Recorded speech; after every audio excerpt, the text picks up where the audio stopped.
جو شخص ایمان اور طلب ثواب کی نیت سے رمضان کے روزے رکھے گا اس کے پچھلے گناہ معاف کر دیے جائیں گے۔ رمضان وہ مہینہ ہے جس میں قرآن نازل ہوا جو لوگوں کے لیے سراپا ہدایت ہے۔ برکتوں و رحمتوں کا سائبان تحفہ رمضان۔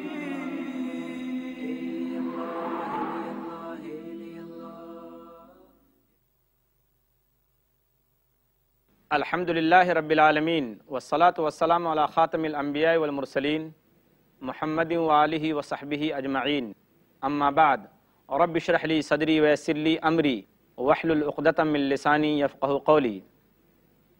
ناظرین کرام، تحفہ رمضان کی یہ 28ویں نشست ہے، اس میں آپ تمام حضرات کا استقبال ہے۔ السلام علیکم ورحمۃ اللہ وبرکاتہ۔ آج کی نشست میں میرا جو عنوان ہے وہ ہے عید۔ محترم ناظرین، رمضان کے روزوں کے پورا ہونے کی خوشی میں اللہ تبارک و تعالیٰ نے عید الفطر کی نماز واجب قرار دی۔ مسلمانوں کے لیے سال میں 2 عیدیں ہیں، ایک عید الفطر جو رمضان کے روزوں کے پورا ہونے کی خوشی میں شوال کی پہلی تاریخ کو منائی جاتی ہے، اور دوسری عید الاضحیٰ جو حضرت ابراہیم علیہ السلام کی سنت کی یادگار کے طور پر ذو الحجہ کی 10 تاریخ کو یعنی قربانی کے دن منائی جاتی ہے۔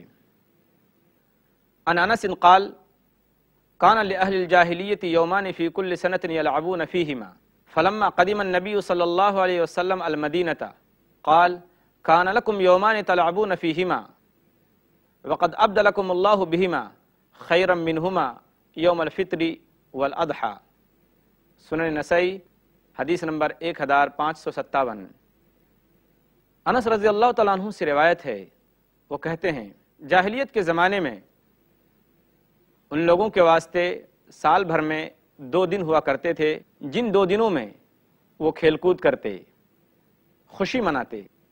جب آپ صلی اللہ علیہ وسلم مدینہ طیبہ تشریف لائے تو آپ نے دیکھا کہ ان 2 دنوں میں لوگ کھیل کود کر رہے ہیں، تو آپ صلی اللہ علیہ وسلم نے فرمایا کہ تمہارے واسطے 2 دن تھے جن 2 دنوں میں تم کھیل کود کرتے تھے، سنو اللہ تبارک و تعالیٰ نے تمہارے ان 2 دنوں کو ان سے 2 بہتر دنوں میں بدل دیا ہے، ایک ہے عید الفطر اور دوسرا دن ہے عید الاضحیٰ۔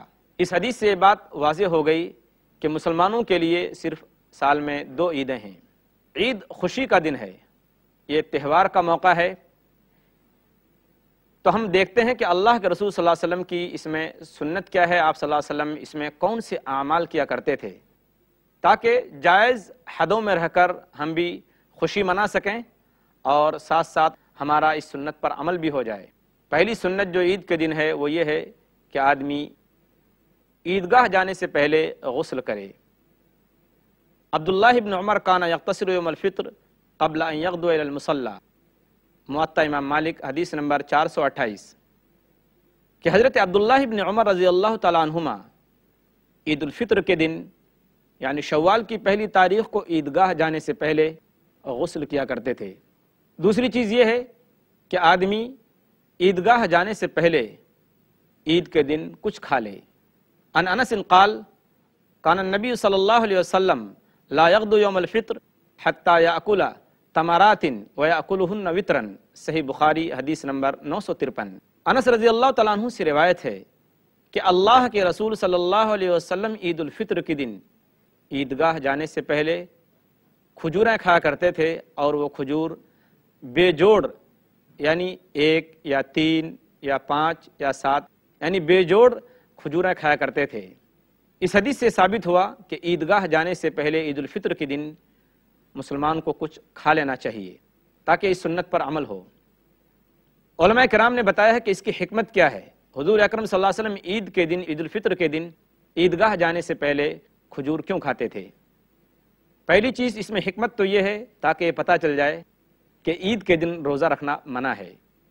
دوسری حکمت یہ ہے کہ روزے کے دن اب ختم ہو گئے، اور تیسری حکمت یہ ہے کہ اس میں اللہ کی اطاعت و فرما برداری کا اظہار ہے۔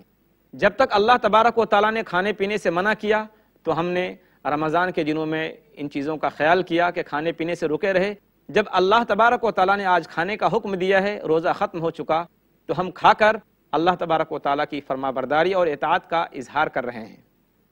ناظرین محترم، کیا صرف کھجور کھانا ہی سنت ہے؟ نہیں، اگر ایک آدمی کو کھجور مل جائے کھانے کے لیے عیدگاہ سے پہلے تو بہتر ہے، ورنہ وہ کوئی بھی چیز، ظاہر بات ہے آپ کے دل میں ابھی آ رہا ہوگا کہ میں کب سیوئی کا نام لوں گا اور کب شیر خورما کا نام لوں گا۔ بے شک آپ کے پاس اگر کھجور نہیں ہے یا چھوارے نہیں ہیں تو آپ ان چیزوں سے عید الفطر کے نماز سے پہلے ان چیزوں کو کھا سکتے ہیں۔ تیسری چیز یہ ہے عید الفطر کے دن کہ آدمی جب بھی عیدگاہ کے لیے جائے یا مسجد میں جائے عید الفطر کی نماز پڑھنے کے لیے تو تکبیریں کہے۔ عن الزہری قال کان الناس یکبرون فی العید حین یخرجون من منازلہم حتی یأتوا المصلی وحتی یخرج الامام فاذا خرج الامام سکتوا فاذا کبر کبروا۔ ارواء الغلیل جلد 2 حدیث نمبر 121۔ زہری کہتے ہیں کہ عید کے دن لوگ جب اپنے گھروں سے نکلتے عیدگاہ تک وہ تکبیر کہتے ہوئے جاتے، جب امام نکلتے تو لوگ خاموش ہوتے، جب امام تکبیر کہتے تو لوگ بھی امام کے ساتھ تکبیر کہتے۔ تکبیر کے الفاظ کیا ہیں؟ اللہ اکبر، اللہ اکبر، لا الہ الا اللہ واللہ اکبر، اللہ اکبر وللہ الحمد۔ اللہ سب سے بڑا ہے، اللہ سب سے بڑا ہے، اللہ کے علاوہ کوئی عبادت کے لائق نہیں، اللہ سب سے بڑا ہے اور ساری تعریفیں صرف اللہ کے لیے ہیں۔ اس تکبیر کے کہنے کا جو وقت ہے وہ چاند رات سے شروع ہوتا ہے اور امام کا عید کی نماز شروع ہونے تک باقی رہتا ہے، یعنی جب عید کا چاند جس وقت دکھائی دے اس وقت سے لے کر جب تک امام عید کی نماز شروع نہ کرے اس وقت تک باقی رہتا ہے۔ اس کے بعد عید کے دن یہ بھی سنت ہے کہ آدمی عیدگاہ ایک راستے سے جائے اور دوسرے راستے سے واپس ہو۔ انس رضی اللہ تعالیٰ عنہ سے روایت ہے، وہ کہتے ہیں کہ کان النبی صلی اللہ علیہ وسلم اذا کان یوم عید خالف الطریق، صحیح بخاری حدیث نمبر 986۔ اس حدیث کا ترجمہ یہ ہے کہ اللہ کے رسول صلی اللہ علیہ وسلم جب عید کے دن عیدگاہ تشریف لے جاتے تو آپ راستہ بدل دیتے، جاتے کسی اور راستے سے، جب واپس ہوتے تو دوسرے راستے سے واپس ہوتے۔ اس میں حکمت کیا ہے؟ علماء کرام فرماتے ہیں کہ ایک راستے سے جانا اور دوسرے راستے سے واپس آنے میں حکمت یہ ہے تاکہ دونوں راستے کل قیامت کے دن گواہی دیں اللہ کے سامنے کہ اس بندے نے اللہ کی بڑائی اور اللہ کی بزرگی اور پاکی ان راستوں میں بیان کیا ہے۔ اور دوسری حکمت یہ ہے کہ تاکہ اللہ کے ذکر کا اظہار ہو اور اسلامی شعار کو لوگوں کے سامنے ظاہر کیا جائے۔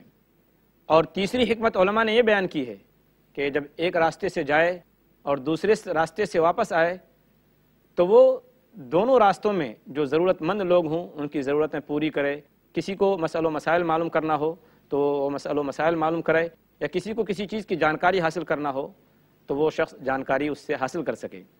عید کے دن اچھے اور خوبصورت کپڑے پہننا یہ بھی مستحب ہے اور پسندیدہ چیز ہے۔ حضرت جابر رضی اللہ تعالیٰ عنہ کہتے ہیں کان للنبی صلی اللہ علیہ وسلم جبۃ یلبسها للعیدین والجمعہ، صحیح ابن خزیمہ حدیث نمبر 1765، کہ اللہ کے رسول صلی اللہ علیہ وسلم کے پاس ایک جبہ تھا جسے آپ عیدین کے موقع پر اور جمعہ کے دن پہنا کرتے تھے۔